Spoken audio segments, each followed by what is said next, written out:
Hey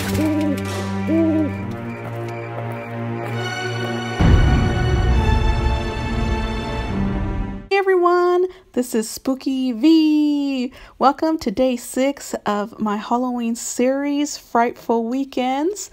And we're going to start off with the Sizzix die, also a Recollections die for Michaels, and this nesting die by Spellbinders. It's a circle die. And let's get started. If you don't have a nesting circle die, then no problem. You can use a punch, and this one is from Hobby Lobby by Paper Studio.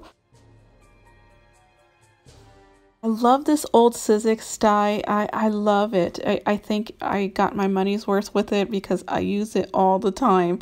So this time we're going to use the splatter die. It comes with 4 dies, and I will have that die linked below. Hopefully it's still available. If not, no worries, you're able to use an SVG file, so that would be very convenient as well. If not, I will check and see if I can find a replica of some sort that would also go with that. So you can also double up on your spider web instead if you don't have that Sizzix die, which is also something to think about.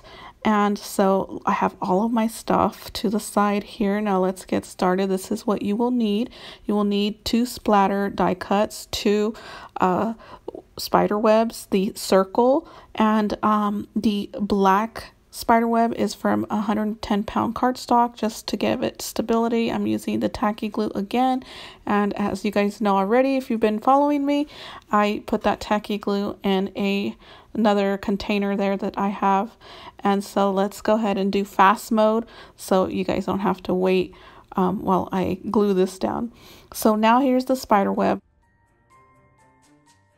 So now we're going to adhere the spider web to the circle die cut, and that's just for stability for everything that we're going to add to the top of the spider web.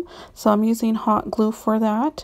What I would recommend for the splatter die cut there is use 110-pound cardstock as a backing to also give it stability, because if you can see the splats that are longer than the others, those are very flimsy, and it does need some sort of stability because it will fold in time. So I would recommend that. I didn't do that for this one because this is my first time making this type of spider web embellishment. So there is the backing of the circle die on the spider web, and now we're going to add the splatter to it. And what I did was I added some foam to the back.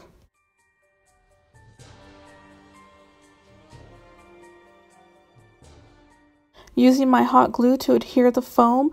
This foam is the leftovers from the window embellishment, so I love to reuse everything that I have. I don't like to throw it away, so we are using that, and also using hot glue to adhere both sides. And then I'm going to add that paint splatter to the top of the foam.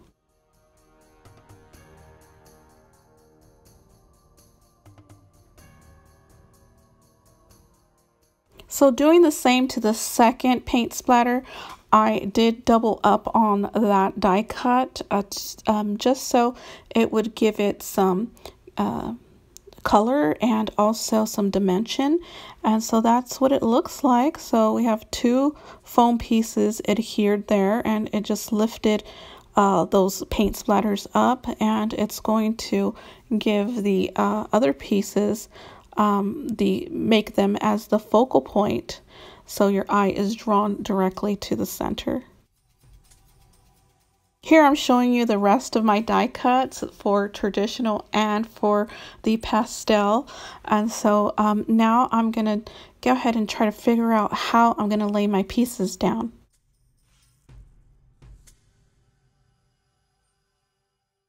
These are the Frank Garcia charms that I picked up from scrapbook.com. However, I thought they were too big for this embellishment. So thank you, Janai, who is Happy Meal Obsessed here on YouTube. She gifted me that in a rack. And so it's similar to the Frank Garcia ones and just a miniature one. So I'm going to use it here. Time to punch a hole in that chipboard. I'm going fast mode here. I'm going to add a eyelet there to add my charm and jump ring. So I'm using these tools from Michael's that I picked up a long time ago. I don't think they even have these ones anymore. Okay, so I'm just adding my charm here very carefully as I did kind of squeeze that eyelet a little too hard, which made the chipboard a bit soft. So I'm just taking my time here, and no worries if that happens. You just take it as it is. As you can see, my eyelet is kind of smashed a little, but it works out because it's Halloween, and Halloween isn't perfect, and it just looks a little bit grunge there. So I like it. So it did work out. So that is the first embellishment that I'm going to glue down. So time to glue it all down, and I love how the layout of these pieces turned out.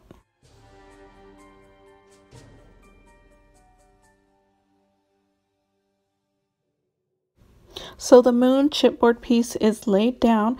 Time to add the cat, and just adjusting my gun here and adding the hot glue to one side as it will adhere to the moon, because the chipboard is lifted, so the cat chipboard will not adhere to the paint splatter in the back because it's lifted.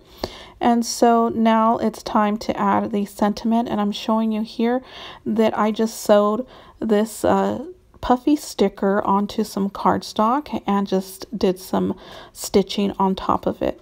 So that's how you're able to use hot glue on those puffy stickers. And so I'm adding some foam here and deciding if that foam is going to work out for me there.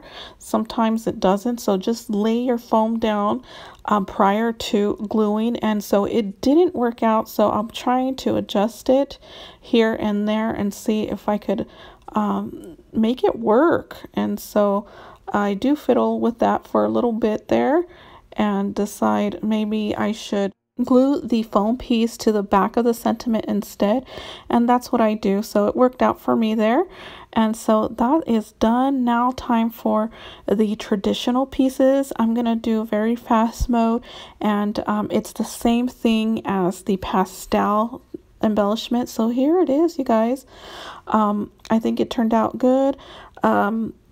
Here are the pieces. So with the traditional, I am mixing, as well as the pastel, I am mixing collections. So it's mainly 31 for the pastel, and the others are also mixed. So here are all four, and I think they turned out pretty neat. And so just a little Halloween embellishment to add to a back topper, to add to anything, to add to your scrapbook, to add to your journal, to add to anything really, a rosette. Everything came out great. Well, this concludes the video, you guys. I will see you next weekend, and I'm gonna leave you here in fast mode while I decorate the book, and you will see how that is laid out. I do the traditional and also the pastel. So we're almost done with the book.